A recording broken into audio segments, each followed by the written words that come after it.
সুস্থ শরীর দূষণমুক্ত পরিবেশ এই বার্তা নিয়েই হাসনাবাদে পালিত হলো বিশ্ব সাইকেল দিবস। বিডিও সমীর মণ্ডল মহাশয় জাতীয় পতাকা নাড়িয়ে সাইকেল র্যালির সূচনা করেছেন। তিনি নিজেও সাইকেল চালাচ্ছেন।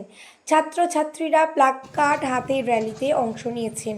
হাসনাবাদ ব্লক উন্নয়ন আধিকারিকের উদ্যোগে আজ ব্লক অফিস চত্বর থেকে এক বর্ণাঢ্য সাইকেল র্যালি বের হয়।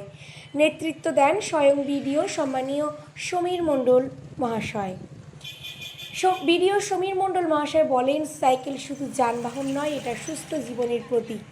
পেট্রোল ডিজেলের খরচ বাঁচায়, পরিবেশকে দূষণমুক্ত রাখে। ছাত্রছাত্রীদের মধ্যে সাইকেল চালানোর অভ্যাস গড়ে তুলতে এই উদ্যোগ। আমরা চাই হাসনাবাদের প্রতিটা মানুষ সুস্থ থাকুক, সাইকেল চালান, পরিবেশ বাঁচান। অনুষ্ঠানে উপস্থিত ছিলেন ব্লকের অন্যান্য আধিকারিক, পঞ্চায়েত সমিতির সদস্য ও বিশিষ্টজনেরা।